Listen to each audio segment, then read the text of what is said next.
اس کے اوپر قبضہ جمائے بیٹھا ہے.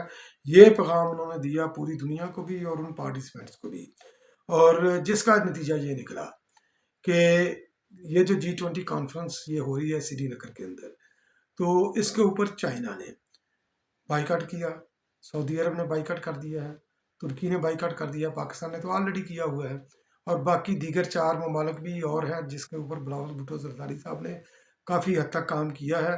تو متوقع طور پر وہ بھی آنے والے دنوں کے اندر وہ بائیکاٹ کر دیں گے.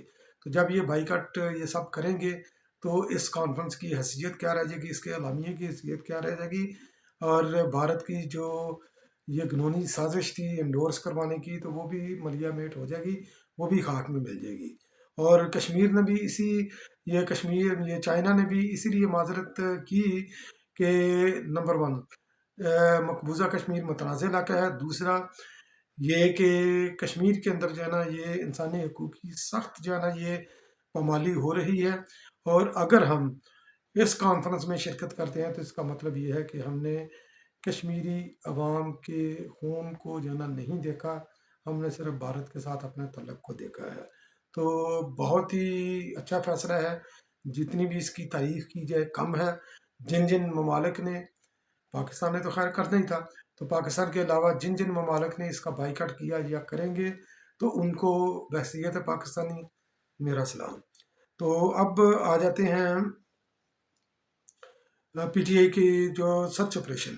تو سرچ آپریشن کے حوالے سے جناب عمران خان عزیز نے مطالبے رکھے، جیو فینسنگ کے ذریعے یہ ٹریس کیا ہمارے سیکورٹی ایجنسیز نے کہ وہ لوگ جو جناح ہاؤس، جس کو اب عمران خان عزیز جناح ہاؤس کہتا ہے، کور کمانڈر ہاؤس لاہور، اور عسکری ٹاور اور سرکاری اور غیر سرکاری تنصیبات اس کے اندر جو حملے کے اندر ملوث تھے، وہاں پر بھی ان کے ٹیلی فون ٹریس ہوئے.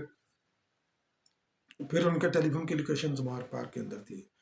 تو 40 کے قریب یہ دہشت گرد تھے جو مطلوب تھے. ویسے پورے پاکستان کے اندر میرا خیال ہے 2200 کے قریب انہوں نے فہرست عمران خان عزیز کو دی ہے کہ یہ بندے ہمیں مطلوب ہے، یہ ہمیں پروڈیوس کر دیں بندے، تو آپ کا بھی کام آسان، ہمارا بھی کام آسان. تو خیر عمران خان عزیز صاحب کہتے ہیں، پہلی بات تو کہتے ہیں کہ ہمارے پاس یہ ہے ہی نہیں. اور جبکہ لیما خانم صاحبہ کہتی ہے عمران خان کی بہن کہ ہمارے گھر میں تو ایک دو پٹھان جو ہے نا یہ بیٹھے ہوئے ہیں بیچارے، تو انہوں نے کیا کرنا ہے، یعنی کہ وہ ایک طرف سے تسلیم بھی کر رہی ہے. دوسرا، جب یہ کارڈن آف، کیونکہ یہ اس وقت زمان پر کارڈن آف ہے، تجاوزات بھی ہٹائی جا رہی ہیں، اور عمران خان عزیز یہ ریڈ الرٹ بھی جاری کر رہا ہے، مگر اب ادھر کوئی آتا ہی نہیں ہے. تو جب یہ کارڈن آف انہوں نے کیا، جب یہ پتہ چل گیا کہ یہ سرچ آپریشن ہونا ہے، تو 8 کی ایک ٹولی انہوں نے پکڑی سیکورٹی ایجنسیز نے، اور 6 کی ایک پکڑی، تقریباً 14 یہ مطلوب بندے، یہ دہشت گرد جو ہے نا یہ پکڑے جا چکے ہیں. تو جن سے انویسٹیگیشن کے بعد یہ پتہ چلا کہ ان کے تانے بانے یہ ہدایات لیتے رہے تھے پی ٹی آئی کے لیڈروں سے، جس کے اندر جناب یہ نا جاج چودھری کا نام بھی آ رہا ہے. تو ان سے یہ ہدایات لے رہے تھے.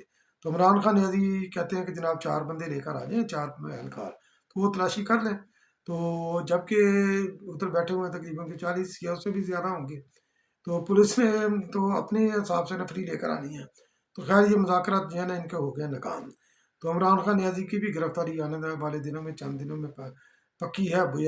بشرا پنکی پیرنی کی بھی پکی ہے. تو دیکھتے ہیں کہ یہ کب ان کی گرفتاریاں ہوتی ہیں. تو پی ٹی اے کے جن لوگوں نے جمپ کیا ہے وہ کیا جناب 2 قومی اسمبلی کے ممبران ہیں اور یہ 2 صوبائی وزیر ہیں. تو جے پرکاش اقبال وزیر، مبین خلجی اور جواد احسن غالباً نام ہے ان کا. تو انہوں نے جو ہے نا یہ پی ٹی آئی سے کنارہ کشی اختیار کر دیا ہے 9 مئی کے واقعہ سے، کہ 9 مئی کو جو پی ٹی آئی نے کیا اس کو ہم کسی بھی صورت انڈورس نہیں کر سکتے. یہ زندہ ضمیر لوگ ہیں، تو یہ کنارہ کشی اختیار کر رہے ہیں. ابھی مئی ختم نہیں ہوا، مئی جب ختم ہوگا تو پھر جو ہے نا آپ کیلکولیشن کیجئے گا کہ پی ٹی آئی کا تقریباً جو ہے نا یہ 80% کے قریب جو ہے نا یہ صفایا ہو چکا ہوگا پی ٹی آئی کا، لوگ چھوڑ کر جا چکے ہوں گے. تو ابھی آتے ہیں پی ٹی آئی کی قومی اسمبلی کے اندر واپسی کی طرف. ہماری عدالتیں بھی کمال کی عدالتیں ہیں. تو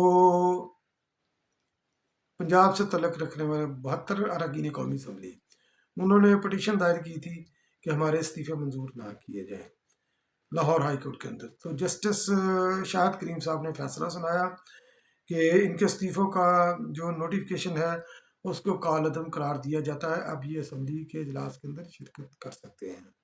تو جیسے یہ فیصلہ ہے بڑے ٹپنا شروع کر دیا انہوں نے پی ٹی آئی کی قیادت نے. انہوں نے بولا کہ اب پاکستان کے اندر سیاسی استحکام کے لیے عمران خان نیازی قومی اسمبلی کے اندر جا کر اپوزیشن کا رول پلے کریں گے. پتہ نہیں کیا کیا خواب بنا کر بیٹھے، مگر یہ ہے کہ فیصلہ تو اسپیکر کا ہونا نا. تو جو ہماری پولیٹیکل کمیونٹی ہے وہ عمران خان نیازی کی عسکریت پسندی کی وجہ سے، لاؤبالی پن کی وجہ سے، تو دوسروں کو ہیمیلیٹ کرنے کی وجہ سے وہ اس کو کبھی بھی ساتھ نہیں بٹھائیں گے. تو اسپیکر بھی جو ہے نا، یہ یقینی طور پر یہ اسپیکر یہ جناب جسٹس شاہد کریم صاحب کا لاہور ہائی کورٹ کا یہ فیصلہ نہیں مانے گا. تو یہ اپنے یہ خواب بھی بنتے رہیں گے کہ ہم اسمبلی کے اندر یہ واپس جائیں گے یا نہیں جائیں گے. اور یہ فیصلہ کرتے وقت ان جج صاحب کا ان کو یہ یاد نہیں آیا کہ یہ عدالتوں کے اندر بھی یہ گئے ہوئے ہیں کہ ہمارے استعفے منظور کیے جائیں. اسپیکر کو بھی انہوں نے بولا کہ ہمارے استعفے منظور کیے جائیں. میڈیا کے اوپر بھی انہوں نے بولا تھا آپ کو یہ ساری چیزیں نظر نہیں آئیں، آپ نے ویسے ہی جو ہے نا محبت میں بحال کر دیا. کمال جاؤں آپ کی محبت کے اوپر. تو بہت بہت شکریہ میرا ویلاگ واچ کرنے کے لیے. انشاءاللہ پھر کسی اگلے ویلاگ میں آپ کی خدمت میں دوبارہ حاضر ہوں گا. تب تک لیے اللہ کے بعد.